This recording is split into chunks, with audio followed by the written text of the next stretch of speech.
mas maaga doon sa oras na binigay ni customer na doon ka na. Hindi ka pwede malate, hindi pwede katwiran na na-traffic ako. Diyan tayo pipick up sa building na yan. Bali, bababa si customer. Ito yung item kay customer sa pick up area. Ito po yung na-pick up ang item mo. Yan po. Mga computer accessories.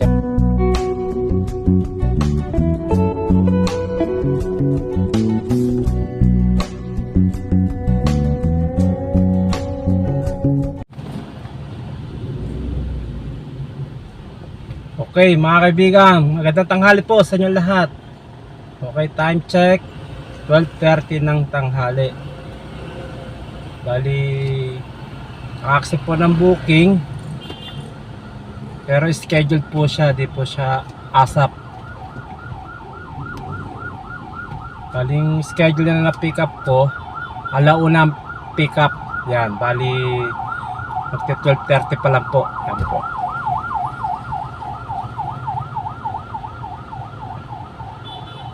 Bali, ang dating ko sa pick-up area kay customer 12:35. Yan po, according sa Waze po. Yung sabi ko kanina, schedule po yung nakuha ang booking. Bali, alauna ang pick-up. So, mas maganda, mas maaga po tayo darating sa pick-up area para di tayo ma-penalty ni Transportify. Ganun po yun.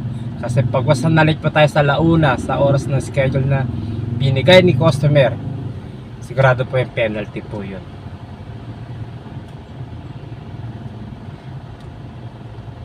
Kasi pagka naka-accept po kayo ng schedule na booking kay Transportify, kailangan mas maaga doon sa oras na binigay ni customer na doon ka na. Hindi ka pwede malate, hindi pwede katwiran na na-traffic ako eh. Ay, sobrang traffic eh. Hindi po pwede ho yun. Kailangan mas maaga po doon sa oras na binigay ni customer. Dapat maaga ka dumating doon sa area na yun. Para hindi ka penalty ni Transportify. Okay, so dati ko doon 12:35, alauna yung schedule ng pick up po kay customer, so mas maaga. So antay na lang ako doon ng 25 minutes yun,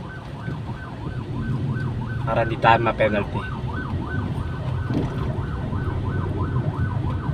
Hira akong ma-accept ng ganitong booking yung schedule, kasi kadalasan immediate, hindi kayo ASAP eh. Pinukuha kong booking. Kumanan sa 5th Avenue. Sa natin may ambulance sa likod, tabi natin yun, sa likod oh. Yun. Basta ganyan mga kaibigan, pagka may ambulansya o bumbero, ano pa man, Pagkaraan ng 1.4 exempted po kilometro. sa ano yan, Kumanan sa Cyber. exempted po sa kalsada. Kailangan paunahan nyo po yan kasi nagmamadali po yan. Kailangan makarating agad sa kanilang paroroonan yan.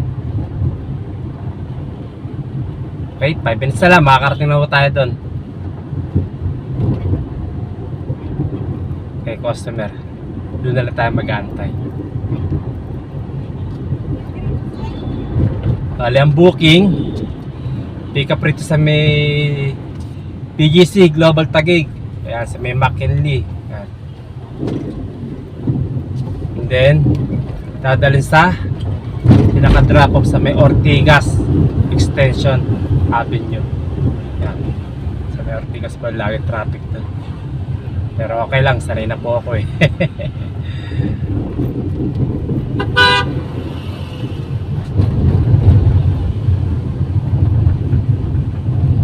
Mamaya papakita ko sa inyo kung ano yung mapipick up po kay customer dito. Kung anong item po yun, kung anong kung anong mabigat ba, madami po ba. Yan. I-video ko sa inyo. Papakita ko sa inyo. Pagkaraan ng 200 metro. Kumanan sa Chateau Road. Kung ilang piraso ho ba, mabigat po ba, ganun po.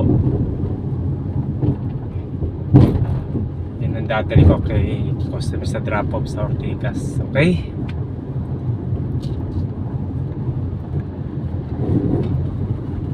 Kumanan sa Chateau Road. Bali, 4 na minuto na lang. Nasa drop off na tayo. Pagkaraan ng 400 metro. Pero pala, sorry. Kumaliwa sa Legrand Avenue.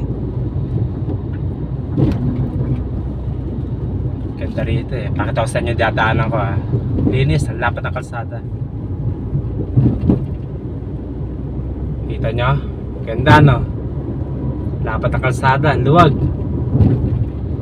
Ito po yung sa looban ng ng BGC Kumaliwa sa sa may Legrand McKinley. Avenue. Oops, dito tayo.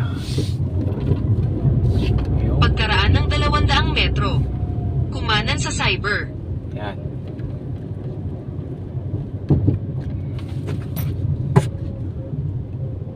Diyan tayo pipick up sa building na yan. Bali, bababa si customer.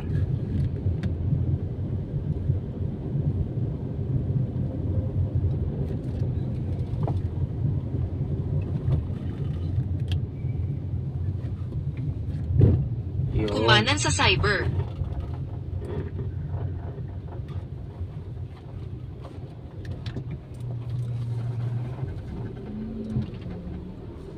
Dito tayo mag-aantay.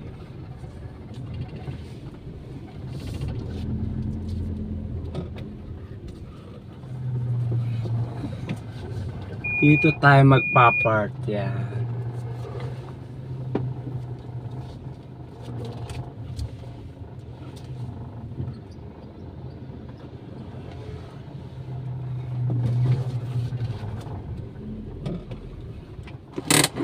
Okay.